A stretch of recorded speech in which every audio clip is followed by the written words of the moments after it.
Sim, Júnior, tudo ok. Pronto, pois vamos começar. Gente, na unidade um, nós estudamos a teoria geral dos recursos. E o que vocês viram nessa teoria geral não pode esquecer jamais. Por quê? Nós vamos precisar para análise agora dos recursos. Para vocês que são da turma da noite, nós já estamos na nossa terceira espécie recursal, porque o Romulo é doido deu aula extra em pleno feriado. Para o pessoal da manhã, que a Cíntia já é um pouco mais boazinha, ela já começou a contextualizar com vocês o recurso de apelação. Mas vamos aqui linkar os pontos, trazer coisas importantes que certamente vai ser muito útil para vocês e pode cair esses pontozinhos na unificada de vocês, tá bom? Pois vamos começar aqui. Gente, basicamente, todo processo ele começa com duas partes, no mínimo.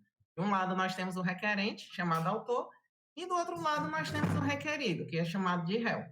Qualquer tipo de ação judicial, guarda, alimentos, divórcio, pedido de indenização, o que é que tem? E durante a análise do processo, o autor traz na sua petição inicial fatos, traz a fundamentação jurídica, causa de pedir, pedido, provas e indica o valor da causa. Artigo 319 do CPC, requisitos da petição inicial. Por outro lado, o requerido, após citado, tem um prazo de 15 dias para se manifestar e rebater tudo aquilo que o autor traz na sua petição inicial, consoante os princípios da impugnação, do contraditório e os princípios do ônus da impugnação especificado, concentração em contraditório, notadamente o que diz o artigo 337, que trata das preliminares e das defesas de mérito.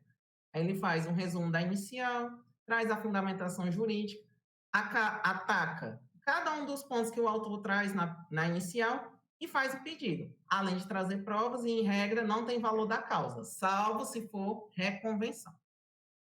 Seguindo, nós temos a continuidade do nosso processo, seguindo da audiência de instrução, que vocês já aprenderam. Tem a oitiva das testemunhas, depoimento pessoal das partes, apresentação de laudo pericial, oferta de provas e por aí vai.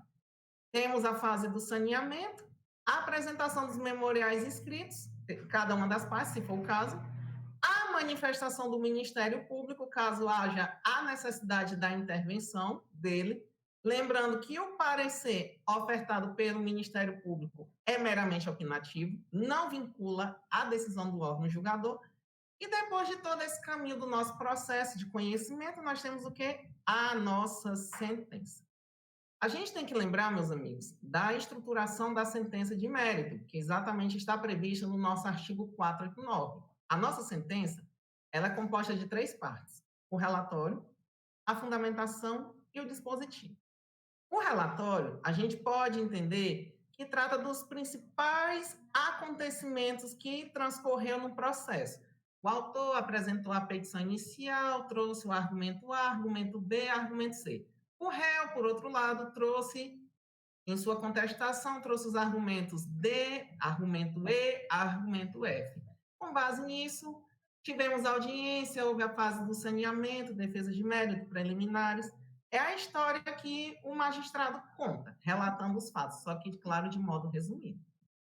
Depois, temos a fundamentação, onde o magistrado vai fazer a dialeticidade, analisando o que o autor pediu na inicial, o que o réu trouxe na sua contestação, e com base nisso ele vai dar a sua devida justificativa. Cada capítulo, cada coisa trazida na inicial ou na contestação, constituem-se em capítulos da sentença, e o juiz é obrigado a responder os questionamentos trazidos pelas partes. Se ele não trouxer, vai haver uma violação ao nosso artigo 489, parágrafo 1º do CPC, e essa sentença não será considerada fundamentada, notadamente nas seguintes hipóteses. Exatamente o que nos diz aqui o nosso CPC. Não se considera fundamentada qualquer decisão judicial, seja ela interlocutória, sentença ou acordo, que se limitar à indicação, à reprodução ou paráfrase de ato normativo, sem explicar sua relação com a causa ou a questão decidida.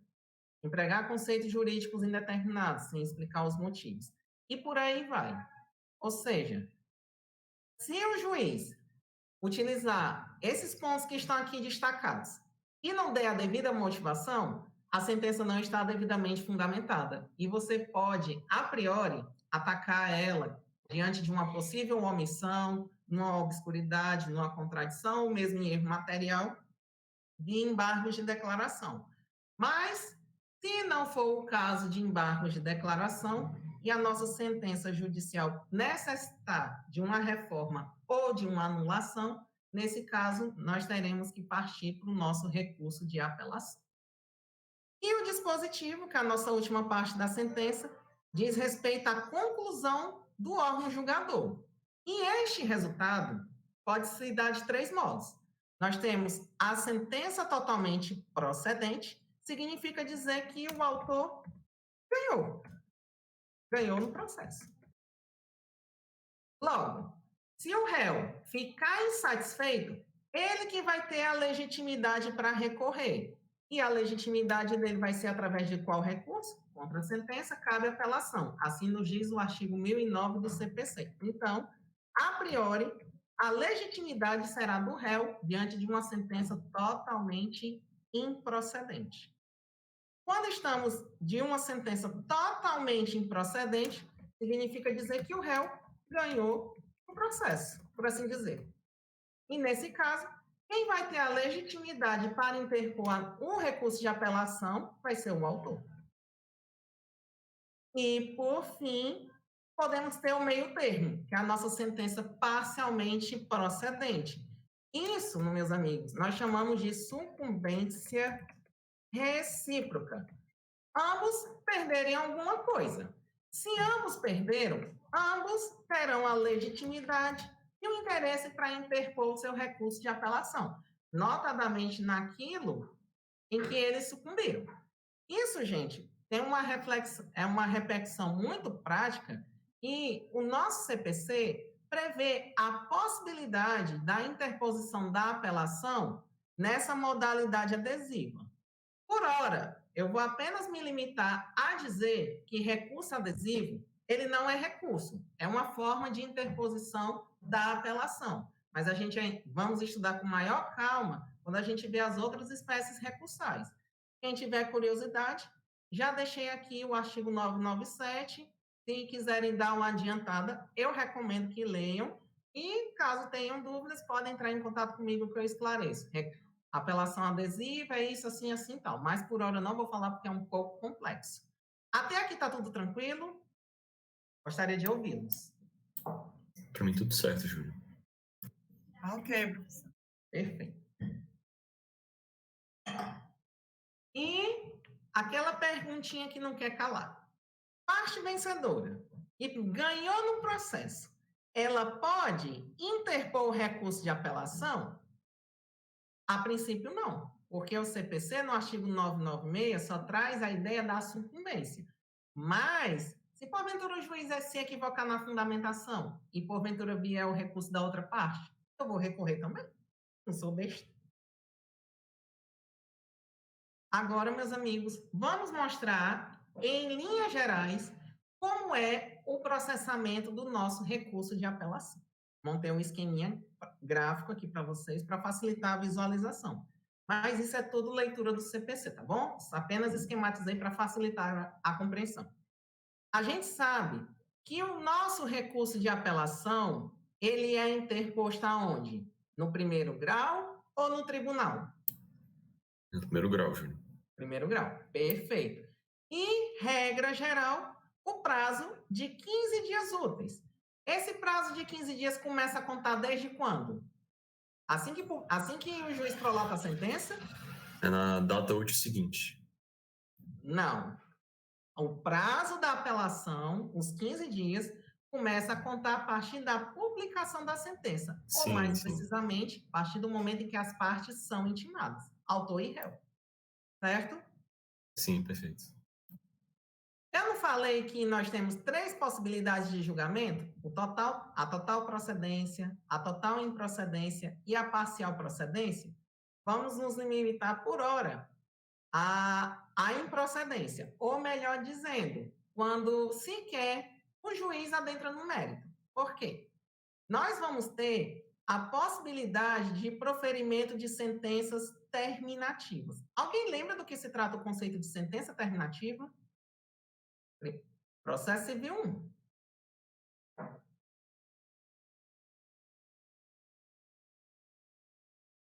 É o ato decisório que põe fim ao procedimento em primeira instância? Isso, mas não era bem esse termo que eu queria escutar. A terminativa significa dizer que o juiz não adentra no mérito. Por quê? Ele não consegue chegar no mérito por algum impedimento.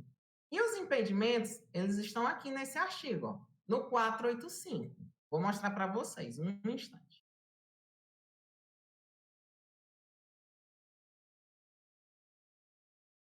Aqui, ó, coisa que vocês aprenderam lá em Processo Civil 1. O juiz não resolverá o mérito quando? Hipótese 1, indeferir a inicial. Hipótese 2, processo ficar parado por mais de um ano por negligência das partes.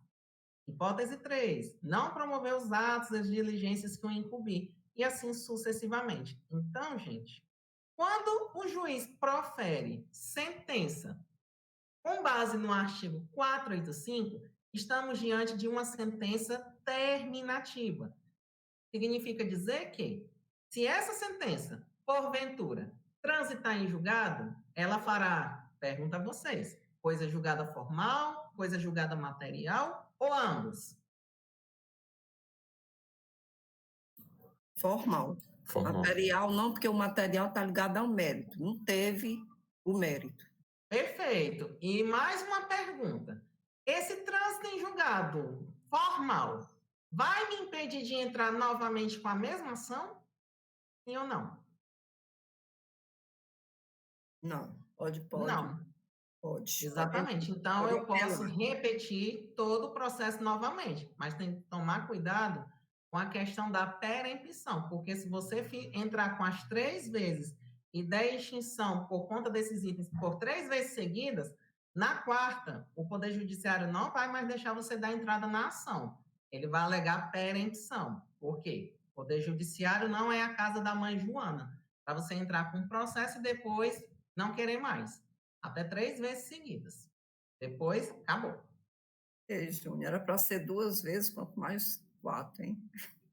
Não, ele te dá 3 oportunidades para entrar com a mesma ação caso haja extinção sem resolução do mérito. Na 4ª, não. É perempção. Pois é, mas estou dizendo, 2 vezes já seria o suficiente, né? Uma outra oportunidade. Mas, enfim. Então, gente, guardem esse conceito que eu falei para vocês. Artigo 485 está ligado ao conceito de sentença terminativa, que faz apenas coisa julgada formal. Isso pode ser cobrado de vocês de algum modo na unificada. Não sei como, mas pode vir um caso explicando a situação, o que pode impedir no processamento da apelação, etc. e tal. Vamos voltar para o nosso esquema.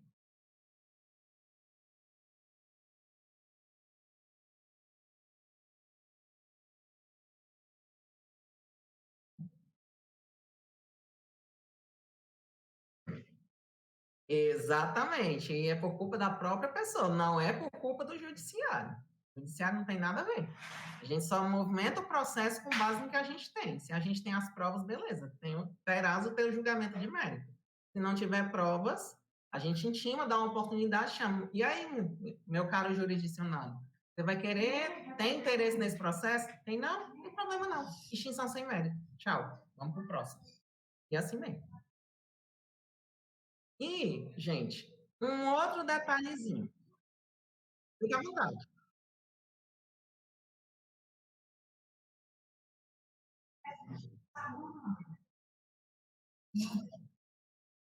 Isso.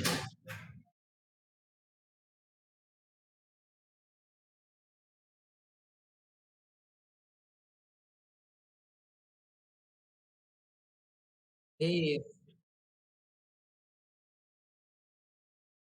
Também, pode ser um dos salvos. Exatamente, pode ser. Ela começa com o processo fica um tempinho parado.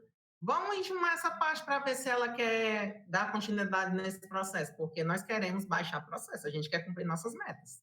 A gente não quer ficar com a coisa estancada. Aí, se ele responder der o devido andamento, a gente continua com o processo. Agora, se ele fizer a de ouvir de mercador, tchau, extinto. Ei, Júnior.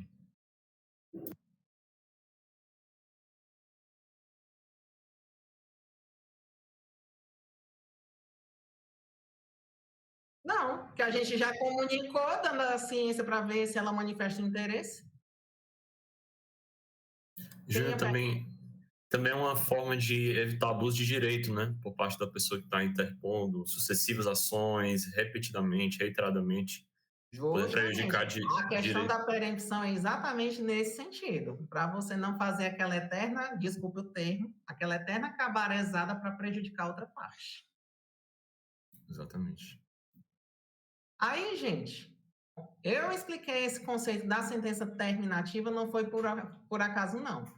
Porque nós temos uma previsão legal no nosso artigo 485, parágrafo 7º, que eu vou ler aqui para vocês. Interposta a apelação, em qualquer dos casos de que trata os incisos deste artigo, o juiz terá 5 dias para retratar-se. Vamos a um exemplo para ficar mais claro. Vamos imaginar o seguinte: você entrou com ação judicial através da petição inicial. Só que no curso do processamento dessa inicial, o juiz verificou alguma irregularidade. Não atendeu ao que diz expressamente o 319.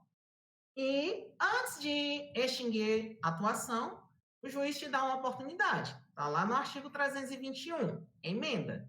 Ele diz o que está faltando na tua petição, te dá um prazo de 15 dias para você corrigir o que está faltando na tua petição inicial. Se atendeu? Beleza. O juiz recebe a tua petição inicial e determina a citação do réu para ele se manifestar. Se você fez ouvido de mercador, não cumpriu a determinação do Poder Judiciário, cai aqui no artigo 485, inciso 1, o deferimento da inicial. Mas vamos supor que, num caso, você não cumpriu a determinação porque o teu advogado morreu. Faz sentido ele indeferir a tua petição inicial?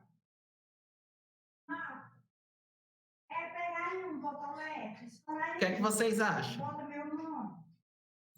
Não, para mim não faria sentido, Júnior. Justamente. Aí, por conta disso, você entra com recurso de apelação, até porque já foi proferida a sentença, e vou pedir o quê? Que ele se retrate. Excelência, eu não cumpri o prazo da emenda inicial porque meu advogado no curso faleceu e não tive tempo hábil para habilitar outro. Se você conseguir convencer ele, ok, ele se retrata, te dá a oportunidade de colocar um outro advogado no processo para ele prosseguir. Mas, lembrando que juízo de retratação, juiz acata se ele quiser. Ele não é obrigado a se retratar. E esse juízo de retratação, gente, no recurso de apelação, é exceção.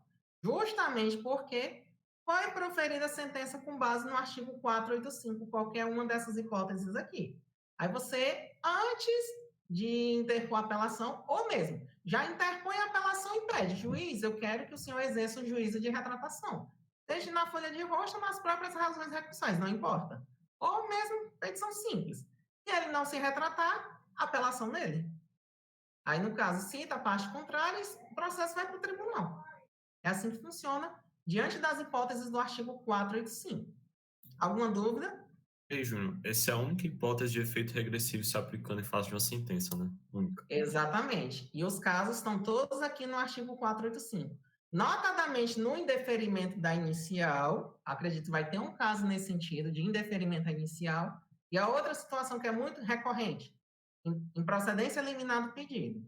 Também são duas hipóteses de extinção do processo sem resolução do mérito, que comportam o efeito regressivo na apelação.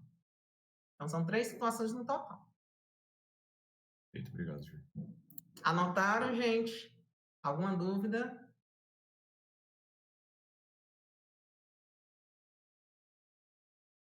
Nos demais casos, quando se chega a esses 3 resultados aqui, nós estamos diante de sentença definitiva. E aqui não comporta juízo de retratação. Se o juiz entrou no mérito, bateu o martelo, e você pedir para ele se retratar, não adianta, não vai colar. Melhor interpor logo a apelação. Alguma dúvida?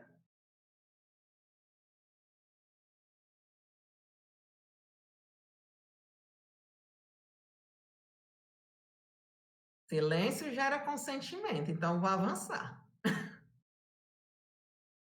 Pronto. Mas vamos supor que não caiu aqui no juízo de retratação, tendo em vista que isso aqui é uma exceção. No final, partilho com vocês esse material, sem problema algum. Agora vamos na situação que ele adentra no mérito. Essas 3 hipóteses aqui, qualquer uma, não importa. A priori, tem uma diferença, mas depois a gente adentra com mais calma. É interposta a apelação no próprio juiz da quo no prazo de 15 dias.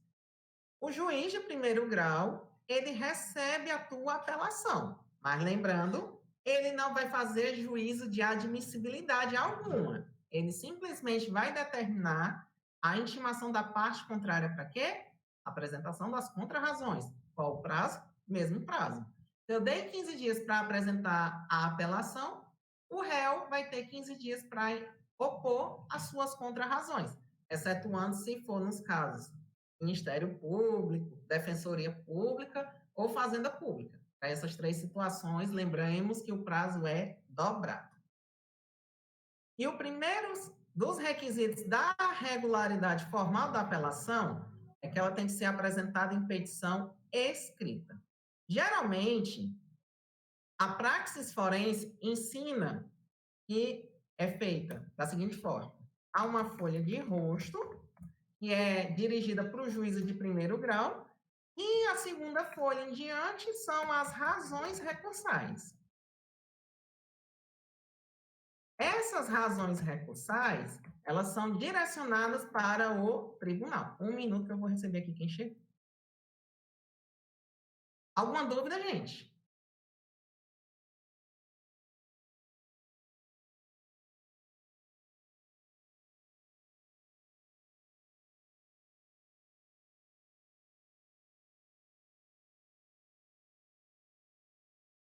Uhum. Também. Mas aqui, ó, você pode, na própria folha de rosto, num caso das hipóteses do artigo 485, já fazer o teu pedido de reconsideração. Se o juiz acatar, a tua apelação estará prejudicada. Se ele não acatar, continua o caminho para ir para o tribunal. Então, gente, só recapitulando. A apelação, de acordo com a regularidade formal, salvo me engano, está no artigo 1010, diz que ela deve conter esses 4 elementos aqui. Tem que trazer os nomes das partes e a respectiva qualificação. Lembrando que o nome técnico, apelante, quem entra com um recurso, e o apelado, que é a parte contrária. Mas quiser utilizar recorrente e recorrido, não tem problema. O nome é de menos. Mas no caso da apelação, o nome das partes são esses: apelante, quem interpõe a apelação, e o apelado, a parte contrária. Além de que a apelação exige que você traga a exposição do fato e do direito, em decorrência do princípio da dialeticidade recursal. Sem isso, meus amigos, quando chega lá nas mãos do relator e ele vê, cadê a exposição dos fatos e do direito? Tem não? Atendeu a dialeticidade? Recurso inadmitido. E ele inadmite. Pergunta a vocês. Vamos supor o seguinte: eu apresentei o meu recurso de apelação, mas eu, lesado, esqueci de impugnar um ponto específico. Posso completar? Pode. Pode completar. Nananina, não. Se você apresentou a sua apelação, você não pode complementar, a priori, não pode. Salvo se porventura, lembra daquele caso dos embargos de declaração com natureza infringente. Se eu alterei a decisão, aí sim eu posso completar. somente naquilo que foi afetado via julgamento do ED infringente. Aí, Mas, no regra caso, geral, você não pode completar as razões recursais, não. aí, Se no você caso, não apresentou na totalidade, perdeu. aí, no caso, é nas contrarrazões, né? Que você argumenta. Não, olha o que eu estou falando. Estou falando na posição do apelante, quem Ah, vai tá. efetuar a apelação. Certo, o apelante, ok. Aí, se você esquecer de apresentar algum fundamento, não pode complementar. Não pode. O juiz não deixa. Por quê? Preclusão consumativa. Você consumou o ato. Mas temos uma exceção. Naquele caso, o pessoal da Cintia principalmente presta atenção. A interposição anterior do recurso, embargos de declaração, e esse embargo de declaração, a priori, ele não tem a natureza de modificar a decisão, mas foi uma situação tão esdrúxula que o juiz reconheceu por bem atribuir a ele a natureza infringente. Ou seja, através dessa atribuição, é possível modificar a decisão via embargo de declaração. E, nesse caso, houve a modificação da sentença, mas eu já tinha apresentado anteriormente a apelação. Aí, nesse caso, sim, eu posso completar as razões recursais, mas, qual o detalhe? Somente naquilo que foi alterado. O que manteve-se, não. Certo? Muito cuidado com isso.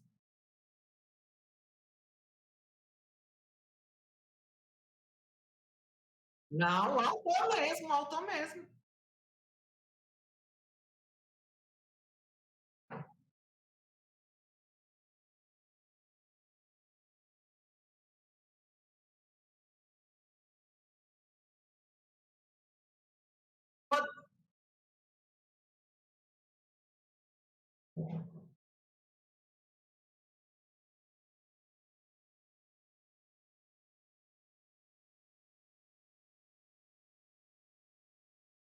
Uhum.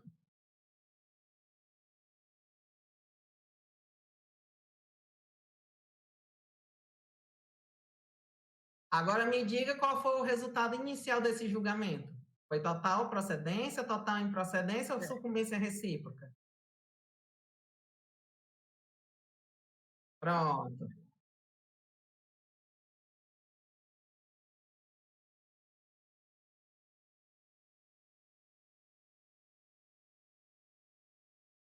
Uhum.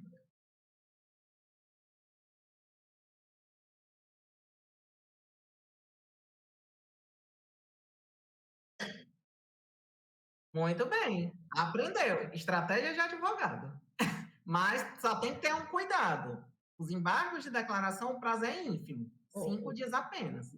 Se não interpor até no 5º dia, nem adianta mais. Perdeu. Mas esse embargo de declaração infringente, ele não parte, né, do próprio juiz? Não, você interpõe o embargo de declaração Não é, normal, apenas nas hipóteses do 1022, para correção de contradição, omissão, obscuridade ou erro material. Mas, diante dessa possível alteração, o juiz, opa, se eu modificar isso aqui do jeito que ele está querendo, eu vou ter que modificar a decisão. Então, eu vou atribuir o efeito infringente. Tinha uma outra parte.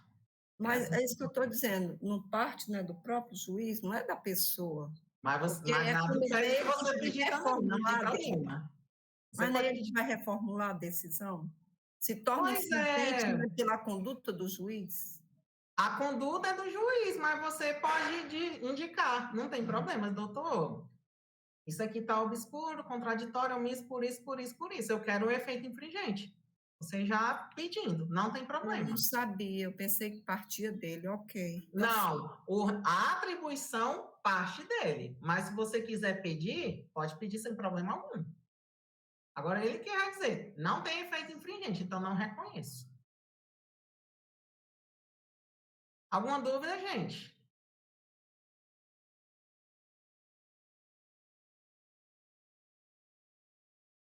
Continuando.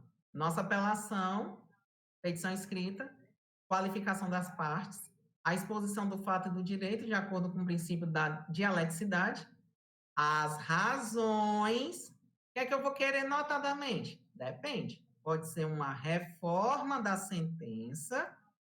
Oh, meu filho, me ajude. Uma reforma da sentença ou uma anulação, que aqui no texto da lei, decretação de nulidade. Esse é o objetivo primordial da apelação. Eu pedir a reforma ou a nulidade do julgamento. E o pedido na nova decisão, a reforma ou a nulidade, um dos dois. Alguma dúvida até aqui? Vou baixar. Bom, apresentei a minha apelação.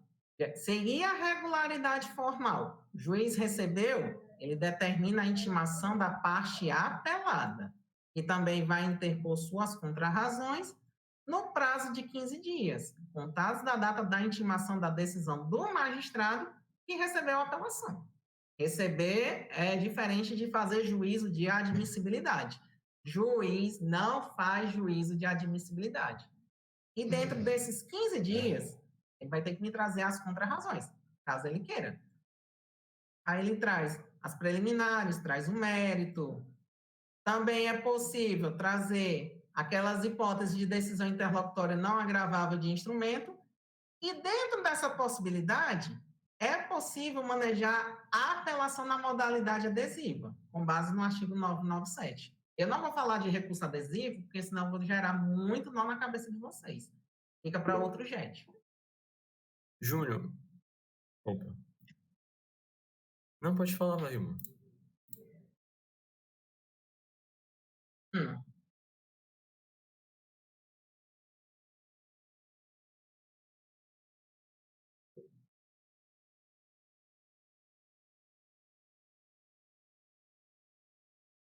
Isso, mas é lá no tribunal, não é no primeiro grau.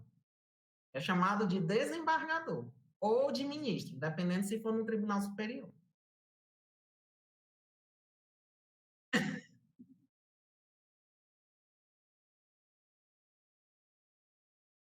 Isso aqui eu estou explicando, gente, aqui a nível de primeiro grau. O procedimento, a gente ainda não está indo para o tribunal, estamos no primeiro grau, processando a apelação. Ó, tá aqui, ó. Interpus, petição escrita, intimei a parte, e ela me trouxe as contrarrazões. Júnior, então, aquelas preliminares de apelação, elas são um dos instrumentos típicos de um recurso na modalidade adesiva, né, da apelação. Não, eu vou explicar aqui paulatinamente. O recurso adesivo, ele costuma acontecer aqui nessa terceira hipótese, a sucumbência recíproca. Diante de duas hipóteses, vamos supor. Houve sucumbência recíproca, mas eu não quero recorrer. E eu espero que a outra parte também não recorra. Mas o fim da mãe, da parte contrária, recorre. Só que já passou o meu prazo para apelação. Aí o que é que vai acontecer? Há o prazo das contrarrazões. Aí é como se o CPC me desse uma nova oportunidade para apelar. Mas só que essa apelação tem uns efeitos práticos. Isso eu não vou explicar agora. Por isso que eu disse, modalidade adesiva é uma forma de interpor a apelação. Não é um novo recurso, certo? Certo, obrigado, Júnior. Aí, gente, depois dessa brincadeira, intimação, apelação, outra intimação, contrarrazões, o que é que vai acontecer? O juiz, sem fazer juízo de admissibilidade, sem se manifestar se o recurso é cabível, não, nada disso, vai para o Tribunal de Justiça. Como é que é feita geralmente essa publicação da sentença? A gente faz da seguinte forma: intima as partes por carta, por mandado, as formas mais usuais, que está aqui de amarelo. Diário de Justiça para os advogados e a intimação eletrônica, que a gente utiliza muito aqui nas varas da Fazenda Pública. E a observaçãozinha aqui, ó. Caso o juiz de primeiro grau, ele tem um erro de fazer juízo de admissibilidade, ele vai estar usurpando a competência do tribunal. E isso vai te dar legitimidade e interesse para interpor, não recurso, não sucedâneo, mas a nossa ação de impugnação denominada reclamação. E onde é que eu vou interpor essa ação? Diretamente no tribunal. Para dizer, ó, você não usurpe a minha competência, não. Mande essa apelação para cá imediatamente. Quem tem que fazer juízo de admissibilidade é o tribunal, não é você, juiz de primeiro grau. Recolha-se a sua insignificância. Só falta dizer isso. Alguma dúvida?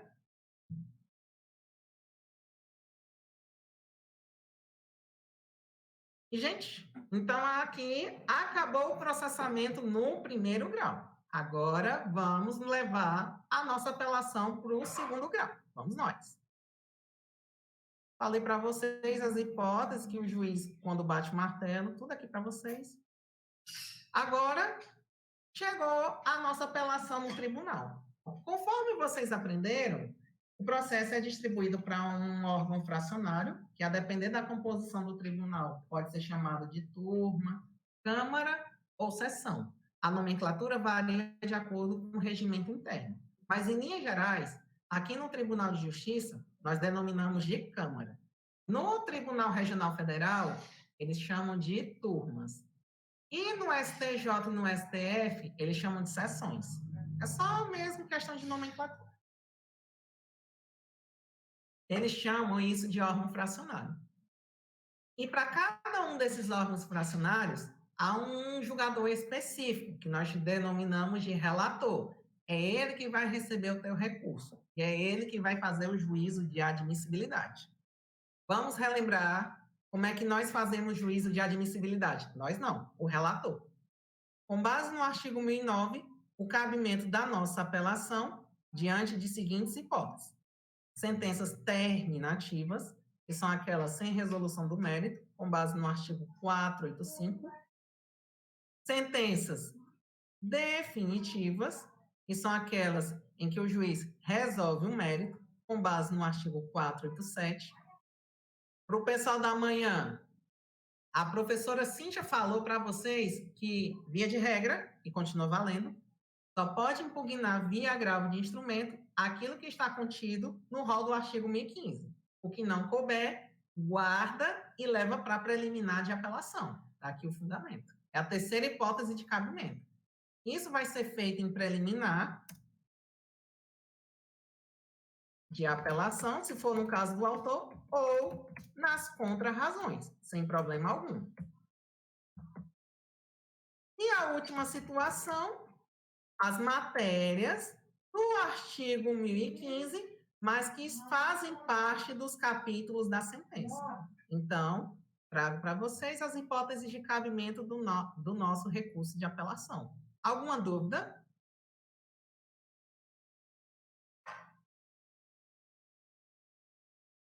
Não? Ok. Legitimidade recursal. Vou botar em amarelo para ficar um destaquezinho para vocês. Legitimidade é o nosso segundo pressuposto recursal que o relator analisa.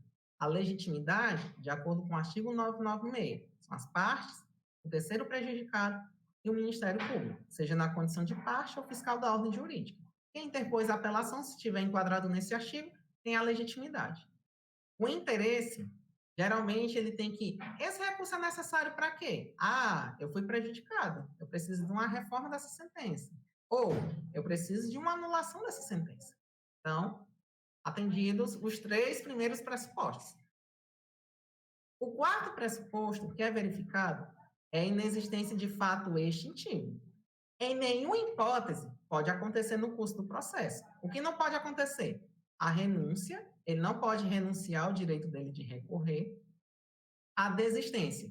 Ele não pode desistir depois se arrepender e querer que o recurso siga, não vai. E ele aceitar, cumprir de modo deliberado a decisão judicial desfavorável a ele, seja de modo expresso ou de modo tácito.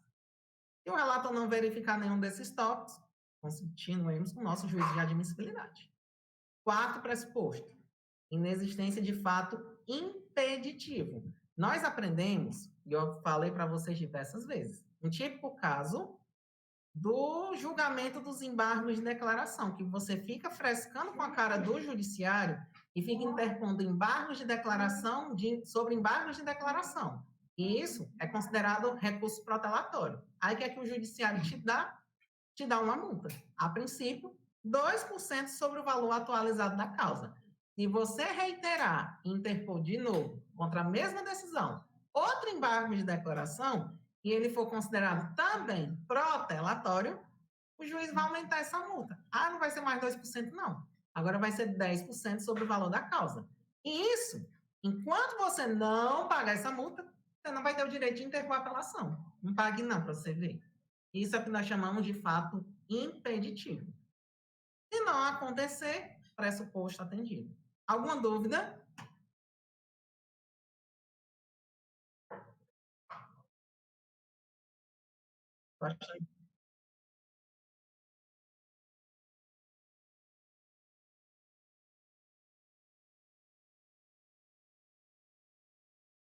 Ó, desistência, eu já interpus o recurso, ó, após a interposição do recurso. A renúncia antes.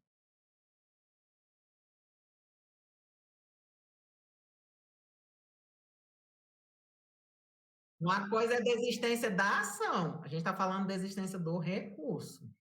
Lembra? São duas coisas distintas.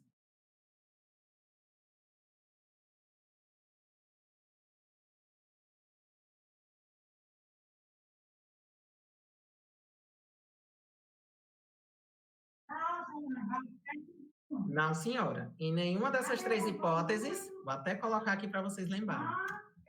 Independe da anuência da parte contrária. Foi bom você me lembrar. Por quê? Porque a prestação jurisdicional já foi prestada. Já fiz o meu trabalho enquanto judiciário. Me dei a sentença. Se você quiser interpor apelação, problema seu. É uma faculdade sua.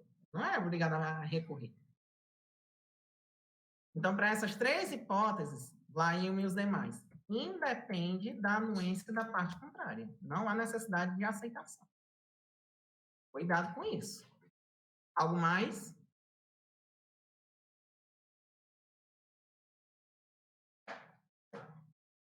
Podem perguntar, gente. Não se acanhem. Estamos aqui para isso.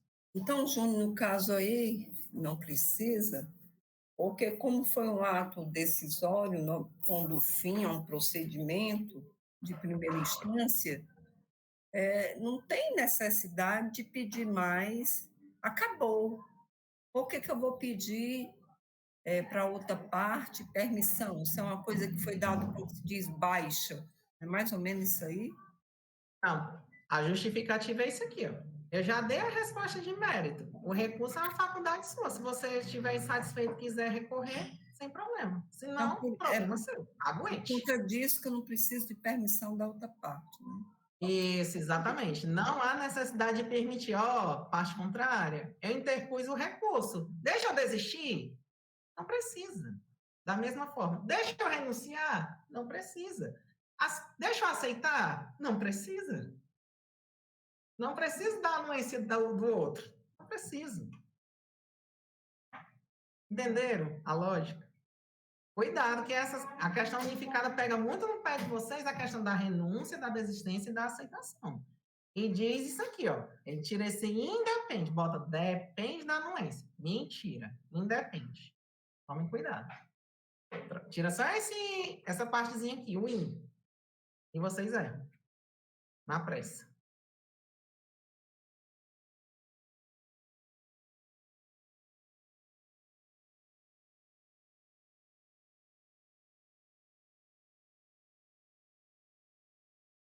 Na contestação, depende.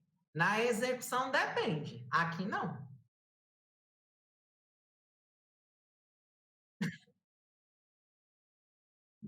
Isso. Se você quiser, me contacte que eu explico depois os nuances da execução. Quem foi meu aluno sabe. Nada. Vamos continuar.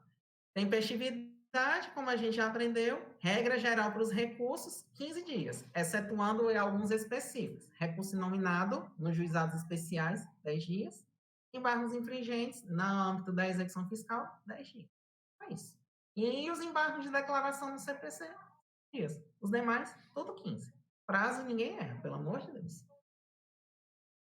Regularidade formal, eu gosto de dividir assim, a doutrinador que inclui aqui, ó. Eu divido no preparo. O preparo é aquela regrazinha do artigo 1007 do CPC. Se você recolheu a menor, com base no artigo 932 cumulado com 1007, o relator te dá um prazo de 5 dias para completar. Agora, se você não pagou nada, mesmo entendimento. 932, parágrafo único com 1007, aí te dá um prazo de 5 dias para pagar em dobro. E lembrando, é dispensado do pagamento de preparo os beneficiários da Justiça Gratuita, Ministério Público, Defensoria Pública e a Fazenda Pública. Esses são dispensados, certo? A regularidade procedimental, nós já aprendemos, até mostrei os requisitos da própria lei, aqui. E lembrar, ó, se durante o juízo de admissibilidade tivermos o vício sanável, artigo 932 nele. Eu coloco como exemplo. O preparo, ausência de documento, etc. Essas são as situações. Agora, se for diante de uma perda do prazo, se não for o caso da não comprovação do feriado local, excetuando que é a única exceção que você tem, aí já era, perdeu o prazo babau. Recurso inadmitido. Alguma novidade, gente, aqui?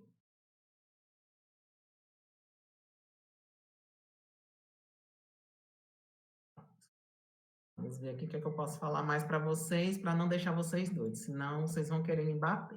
Eu não quero apanhar hoje. Nem podem, estou longe. Pronto. Depois dessa brincadeirazinha toda do juízo de admissibilidade, vamos caminhar só mais um pouquinho para saber como é que ele é processado e julgado.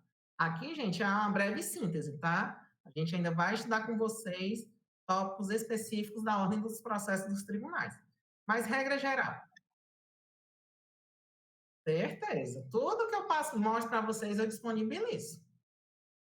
Ó, o processo é distribuído por tribunal. Isso é registro e protocolo. É distribuído para quem? Para o relator, e vai concluso para ele. Aí, esse recurso de apelação, ele tem 2 caminhos, que vocês já aprenderam. Nas hipóteses do artigo 932, incisos 3, 4 e 5, a possibilidade do proferimento de decisão monocrática. E se você não concordar com essa decisão monocrática, você pode interpor um recurso contra a decisão monocrática do relator. Como é o nome desse recurso? Agravo interno. Perfeito. E vai para quem? Vai para o próprio relator que marca a audiência com o colegiado para julgar a situação que está sendo pedida. Pronto, exatamente. É forçar o julgamento colegiado. Mas vamos supor que não seja o caso da hipótese do 932. É uma matéria assim nova, inédita, que não tem súmula, não tem jurisprudência, não tem nada. Tipo, o caso Covid-19. A gente não tem nada certo sobre essa maldita Covid. Eu tô doido do juízo, mas enfim, né? Quis fazer monografia nesse tema, agora aguente. Brincadeiras à parte. Então, gente, seguindo o outro caminho. A possibilidade para correção de vícios formais, que é exatamente o juízo de admissibilidade. Alguns doutrinadores costumam fazer noia na cabeça de vocês, tomem bastante cuidado. Primeiro é juízo de admissibilidade, aí depois os 2 caminhos. É caso de decisão monocrática? Sim. Então, quem vai julgar é o relator. Não é caso de decisão monocrática? Não. Então, o relator vai fazer o seguinte. Ele elabora um relatório, dá o voto dele e devolve os autos ao gabinete para que seja o processo incluso na pauta de julgamento para a sessão colegiada. Agora pode perguntar. Júnior, no caso, quando a decisão monocrática, é quando ele vê o pedido, está dentro das formalidades formais, tudo correto. Então, nesse tocante, ele pode julgar monocraticamente, não é isso? Não. Na verdade, está aqui, ó, coloquei aqui. A apelação passou no juízo de admissibilidade. Hipótese do julgamento monocrático. Lembrando que o julgamento monocrático no tribunal é exceção. A regra é julgamento colegiado. Mas se tem uma jurisprudência já pronta, tudo, aí ele pode deferir esse, não é isso? Exatamente. Quando eu tenho uma determinada matéria de direito aqui, ó, pacificada, uniformizada, nós já temos uma jurisprudência firmada sobre aquele tema. Aí, por questão de celeridade, economia processual, vai para o relator. Não precisa passar pelo colegiado. Agora, se você não concordar com a decisão do relator, por entender, essa súmula aqui está ultrapassada, tem que ir para o colegiado para rever esse posicionamento. Não tem problema. Agravo interno mesmo. Algo mais?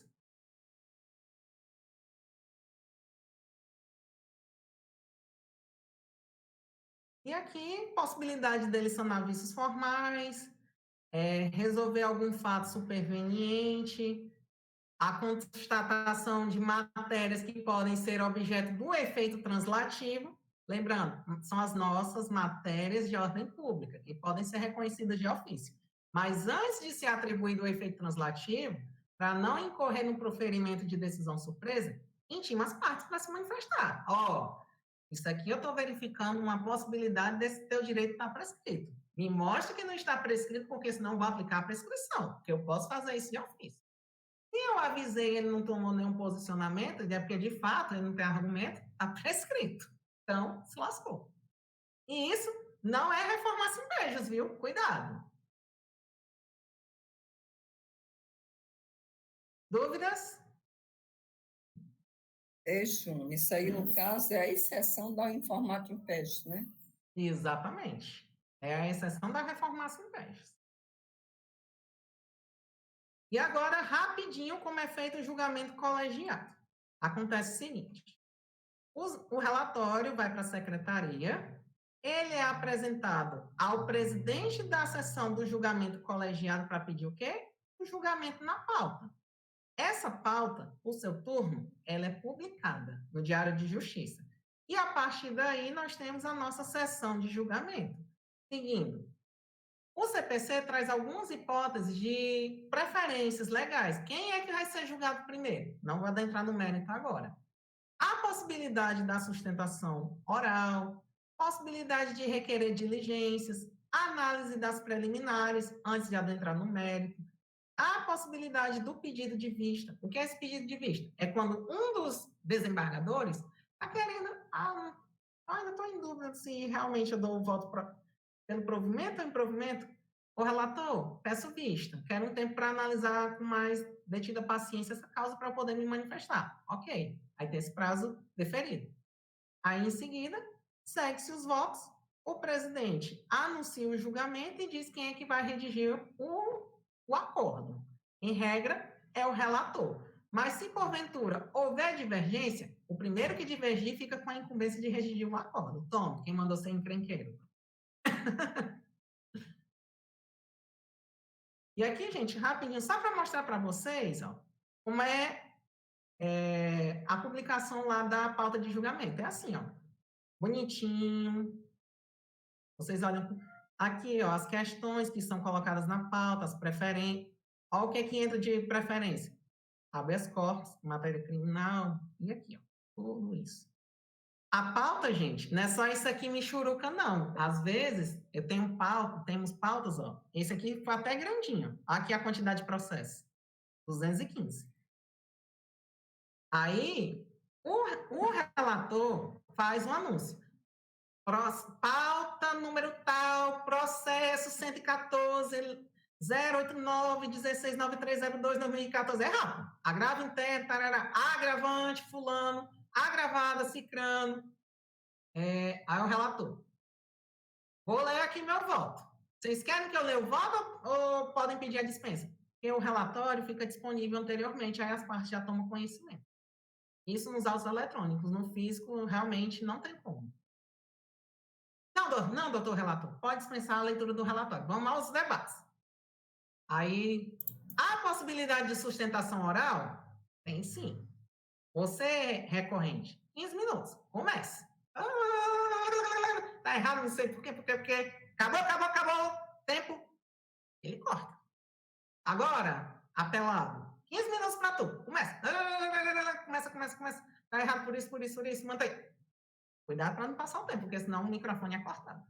Aí depois, os desembargadores vão deliberar entre eles. Não, excelência, é porque essa questão aqui, eu concordo nesse ponto, mas eu discordo nesse ponto. O que é que a gente sempre procura obter no julgamento colegiado? A unanimidade, o famoso 3-0.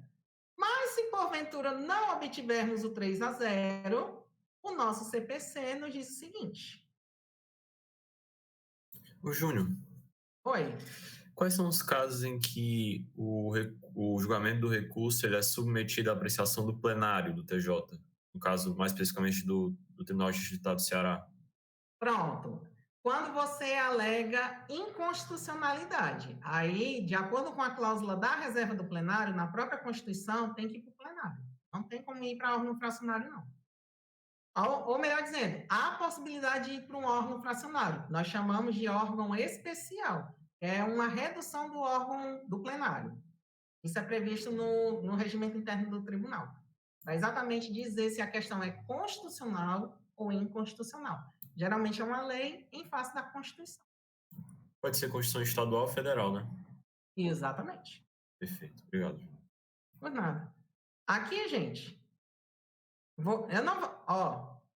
como é que funciona essa técnica do julgamento ampliado? Eu não falei para vocês que a gente quer a unanimidade? Eu não vou nem ler o artigo, eu vou partir logo para o exemplo.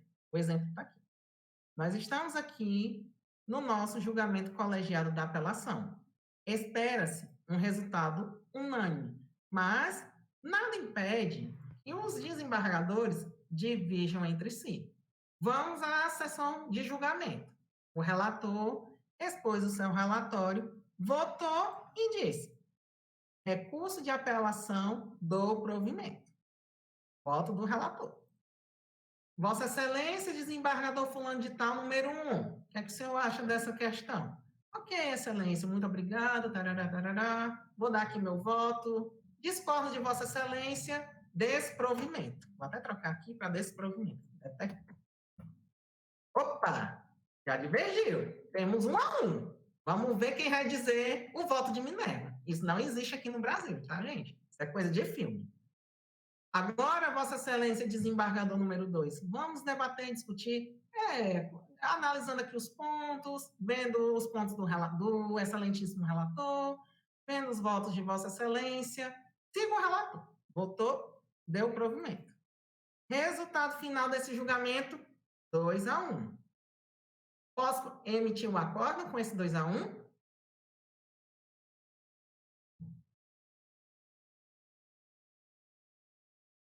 Podem dizer, chutem. Como é, Júnior, a pergunta? Tá aqui, ó. Eu simulei aqui rapidamente uma sessão colegiada. O relator deu voto pelo provimento. Sim. O primeiro divergiu desse provimento. E o último seguiu o relator. Resultado final tá aqui, ó. 2-1. Com esse resultado de 2-1, eu posso redigir o acordo? Vai agora para os outros. Nananina, não. Não podemos ter esse resultado 2-1. Por quê? A própria legislação processual diz, ó, não houve unanimidade. Falei para vocês. Espera-se a unanimidade. Quando é que é unânime? Quando temos o 3-0. Ou se um é a favor é contra. Vai para o voto de Minerva do relator. Não tem voto de Minerva. Isso não existe. É coisa de filme.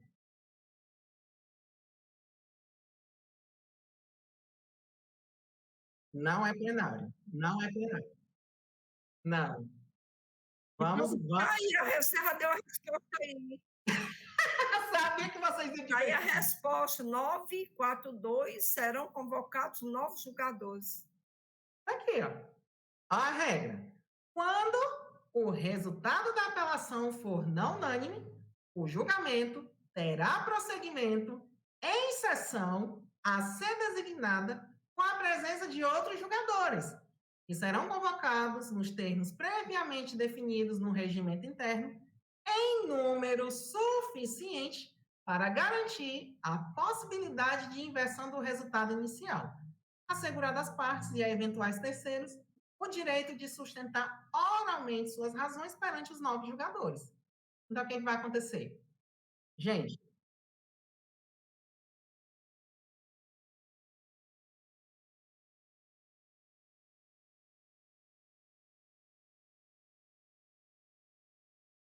vou dizer agora. Ó, o relator já voltou. O desembargador 1 e 2 também já votou. Não podem ser esses. Eu tenho que chamar mais, pelo menos 2, para desempatar esse negócio. Por que o CPC diz isso? Gente, de acordo com a lei processual, resultado 2-1 não é unanimidade. Por quê? Quem me garante que isso aqui, de fato, é voto da maioria e não uma mera diferença matemática? Dá para ter segurança que 2-1 é maioria? Ou 2-1 é uma diferença matemática? Pergunta a vocês.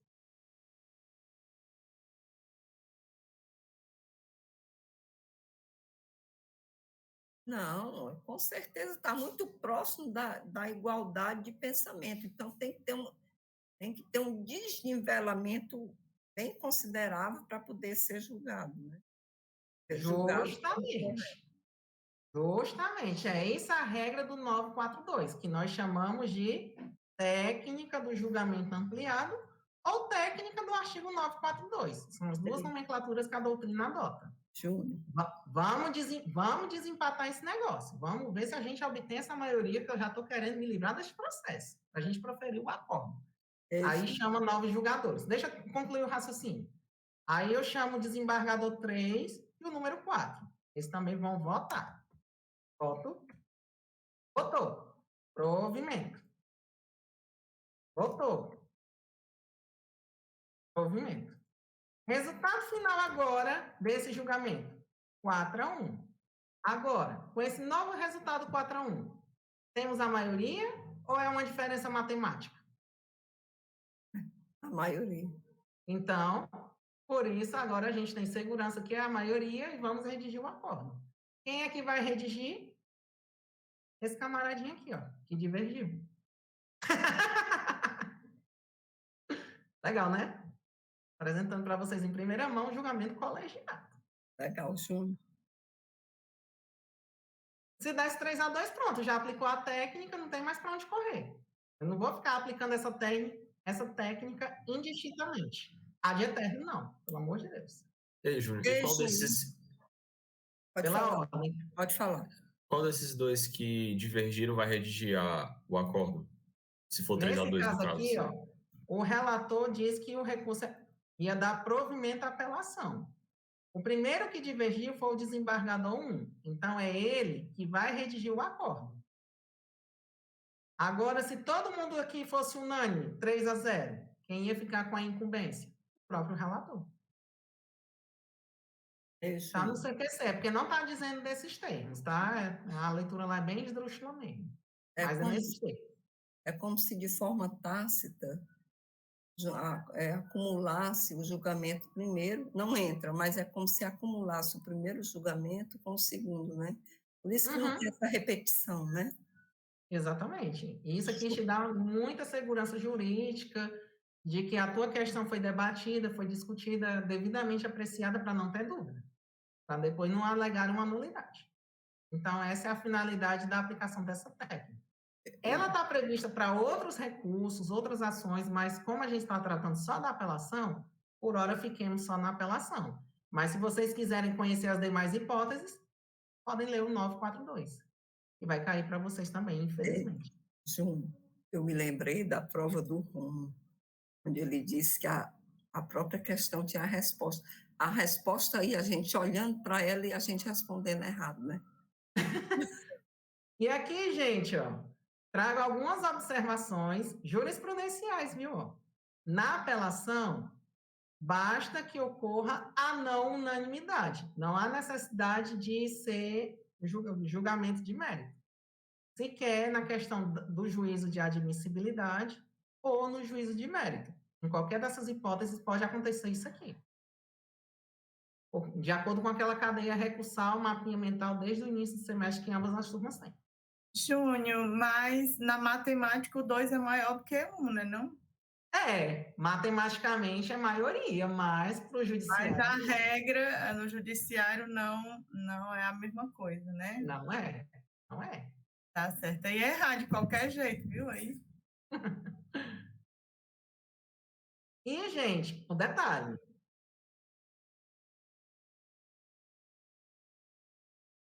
Exatamente.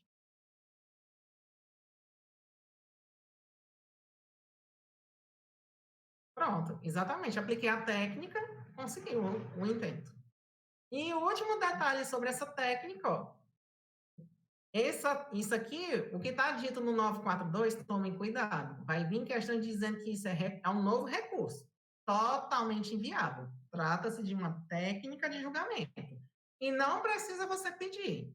Constatando esse resultado aqui 2-1, na apelação, ela vai ser aplicada de qualquer forma, independentemente de você querer ou não. Certo? Detalhes finais. Alguma dúvida?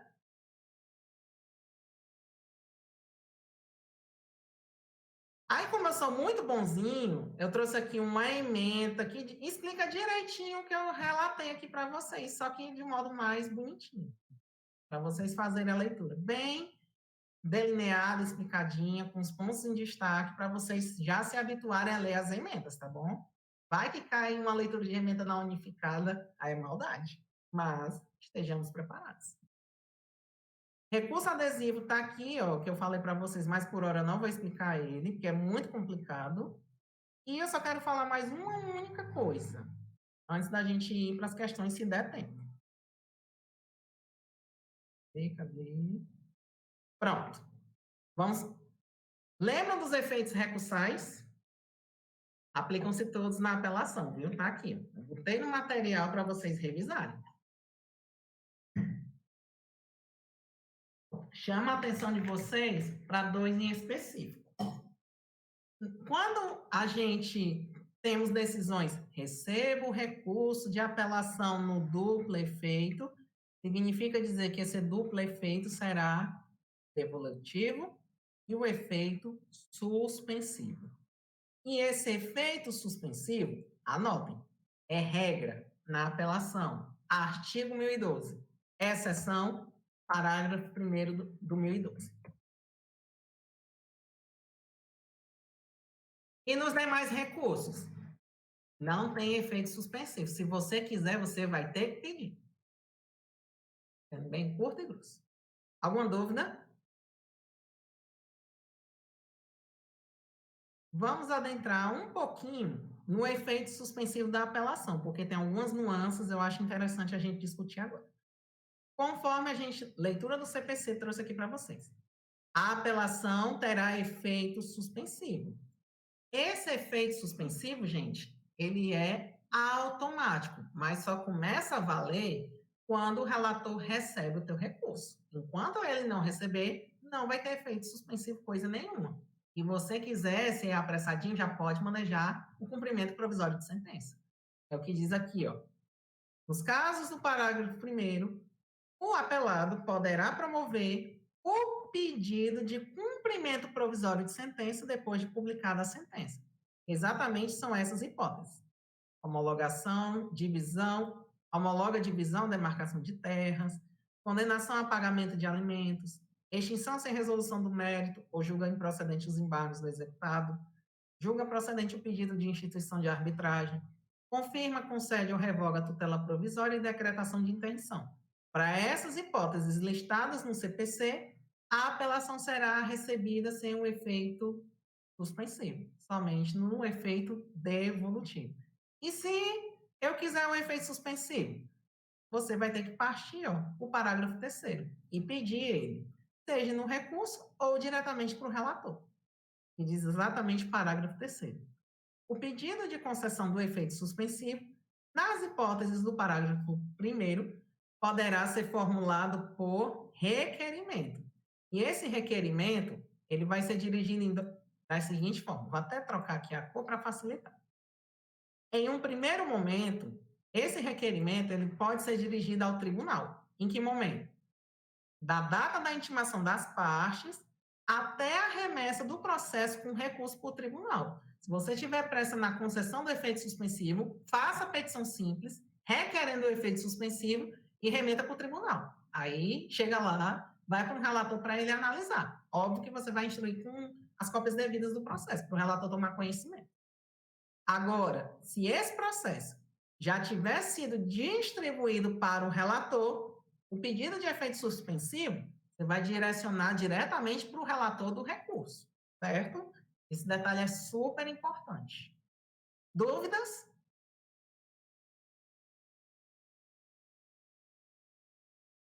Júnior, só uma pergunta.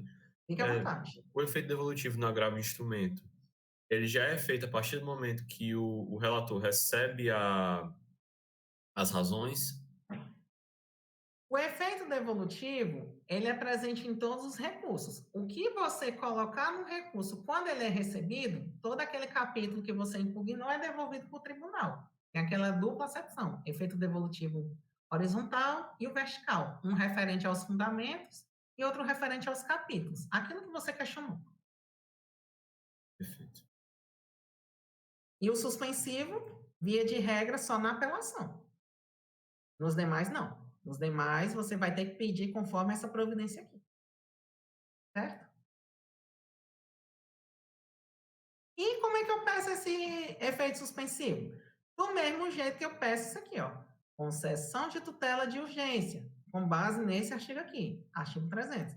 Quando?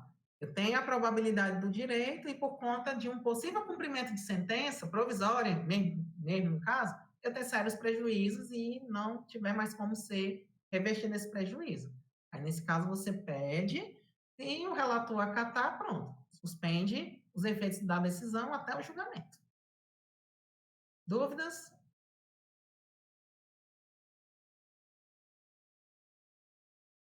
Não, tudo ok. Terminei a exposição. Vamos para as questões agora?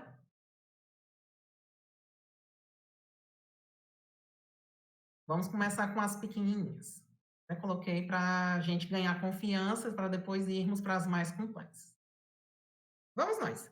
Questãozinha cara da unificada. Nível fácil.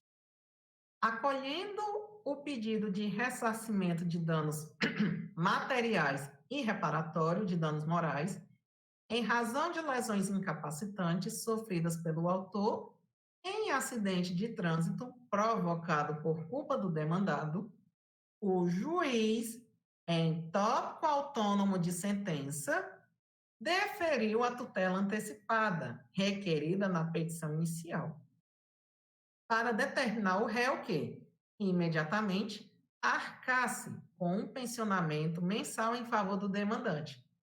Como é que eu vou impugnar isso? É o B. Júnior, eu acho que é o B, porque aí não ocorreu ato decisório, foi uma decisão interlocutória. Olha o que eu marquei aqui de amarelo. Prestem atenção. Ixi, em tópico autônomo de sentença, então ele deferiu já, né? Já julgou.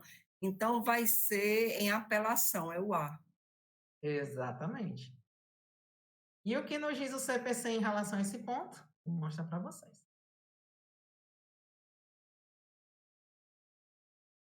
Aqui, ó. Artigo 1013, parágrafo 5º.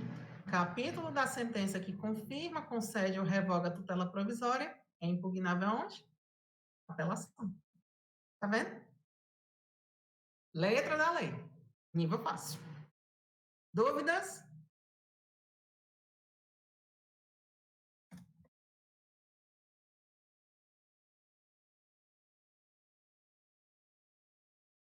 Vamos para a segunda. Vê se vocês acertam.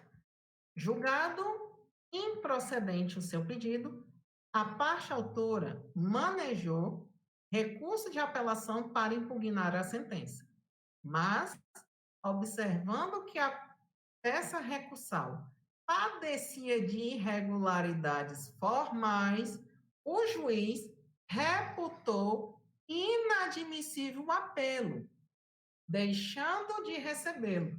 Inconformado com essa decisão, quer que eu resolva aí meu caso?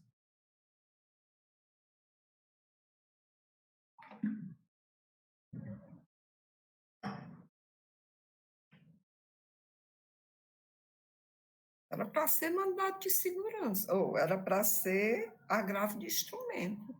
Não, senhora. Se eu já tenho a sentença, por que eu vou interpor agravo de instrumento? Não faz sentido.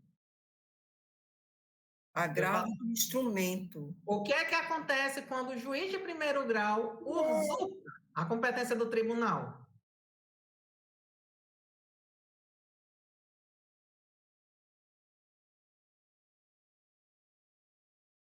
Aí, no caso, Júnior, ocorreu a reanálise, né? E ele não aceitou, foi? O que foi que aconteceu? Nós temos aqui o nosso juízo de primeiro grau fazendo o quê? Juízo de admissibilidade da apelação. Juiz de primeiro grau é competente para fazer juízo de admissibilidade de apelação? Não. O desembarque Professor da público... Cíntia, eu até mandei aquele gracejo e não foi sem justificativa, não. Foi o seguinte: uma colega de vocês, não sei se ela está aqui, ela está estagiando lá na Sexta Vara da Fazenda Pública. E ela, felicíssima, me mandou a foto. Olha aqui, Júnior, estou fazendo juízo de admissibilidade da apelação. Até brinquei com ela. Cuidado, viu? Para o poder não lhe subir a cabeça e você querer fazer o mesmo na apelação. Caso contrário, além do carão, você vai ganhar o quê? Uma reclamação. Entenderam agora? Peraí, Júnior, quer dizer que a gente faz essa reclamação como? Na petição inicial? Exatamente. Usurpação de competência. O que é essa reclamação? Reclamação é a nossa famosa ação autônoma de impugnação, que é feita através de uma petição, ou tá menos, de petição inicial, e onde é que eu vou interpor essa ação? No tribunal. Pode ser no TJ, pode ser no TRF. É isso. Dúvidas?